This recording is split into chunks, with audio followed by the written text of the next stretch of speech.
마태복음, 이것은 나사렛 예수의 삶과 죽음 그리고 그의 부활에 대해 공식적으로 가장 처음 기록된 책입니다. 사실 이 책은 누가 썼는지 확실치 않아요. 그러나 가장 오래된 믿을 만한 이야기에 따르면 예수님의 12사도 중 한 명인 세리 마태와 관련됐다고 합니다. 또한 마태 자신도 마태복음에 등장하죠. 약 3, 40년 동안 사도들은 예수님에 대한 그들의 목격담과 그들이 암기한 예수님의 가르침을 말로 가르치고 전했습니다. 그리고 마태는 예수님에 관한 특별한 메시지를 강조하기 위해 이 모든 이야기들을 수집하고 배열하여 C줄과 날줄로 얽혀진 직물처럼 이 책을 구성했습니다.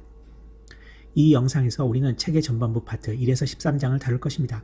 특별히 마태가 보여주려 하는 것은 예수님이 이스라엘의 하나님에 대한 모든 성서 이야기의 연결고리이자 완성이라는 거죠.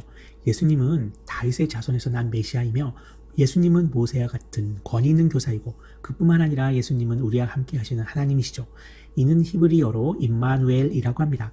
마태는 이 책에서 서론과 결론을 뼈대 삼아 그 사이에 5개의 섹션들로 구성했습니다. 각각의 섹션들은 예수님의 가르침들을 들려줍니다. 마태가 설계한 구조는 매우 계획적이며 놀랍습니다. 어떻게 구성되었는지 한번 보시죠.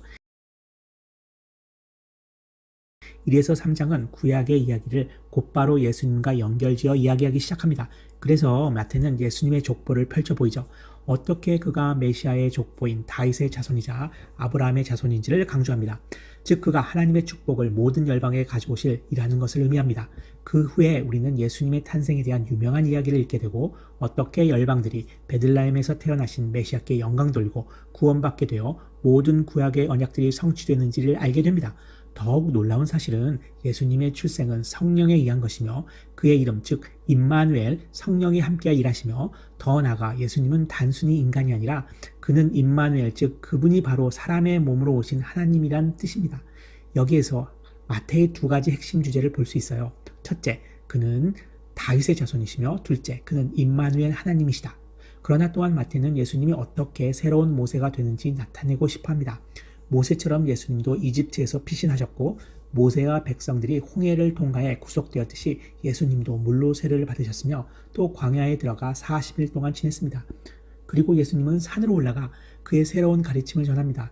이 모든 것을 통해 마태는 예수님은 모세보다 뛰어난 약속된 분으로 그는 노예된 이스라엘을 구원할 것이며 그들에게 하나님의 새로운 가르침을 전해주고 그들의 죄로부터 구원하여 하나님과 그의 백성들 사이에 새 언약 관계를 가져올 것이라고 말하고 있습니다.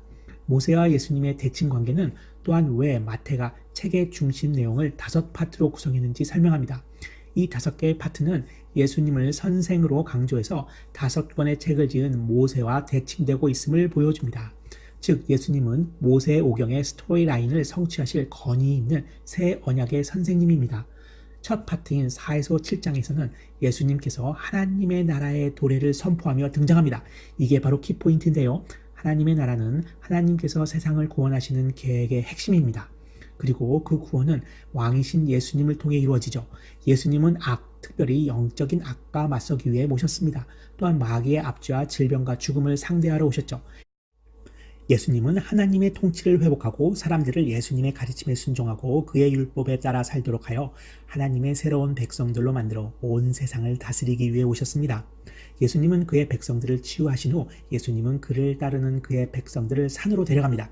그리고 예수님은 산상수훈이라 불리는 많은 가르침을 전달하기 시작하죠. 그곳에서 예수님은 그를 따르는 것과 하나님의 나라에서 산다는 게 어떤 모습인지 보여줍니다. 그의 나라엔 특권층이 없으며 상하가 없어 가난한 자도 부자도 종교인도 없습니다. 모든 사람들이 돌아와 회개하고 예수님을 따르며 그의 가족이 되도록 초청받습니다. 예수님은 자신이 토라의 계명과 구약의 율법을 폐기하러 온 것이 아니라고 말합니다. 오히려 예수님은 그의 생명과 가르침을 통해 모든 것을 완성하러 왔다고 말합니다.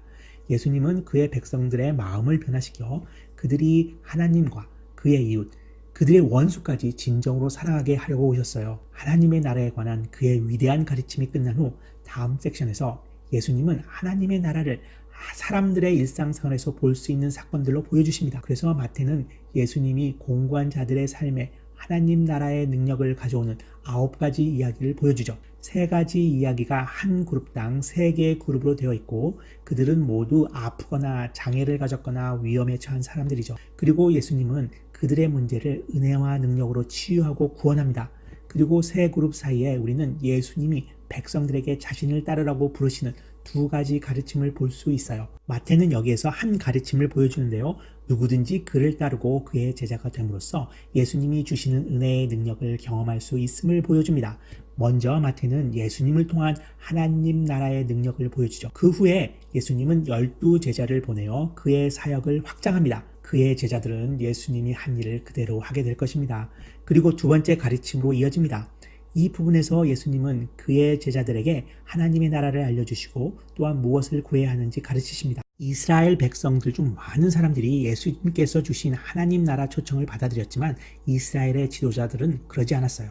그들은 자신들이 회개하고 예수님의 제자가 된다면 잃을 것이 많을 거라고 봤습니다. 그래서 예수님은 그들이 자신을 거절하고 그의 제자들을 핍박할 거란 것을 알았으며 그 일들은 정확하게 일어나죠.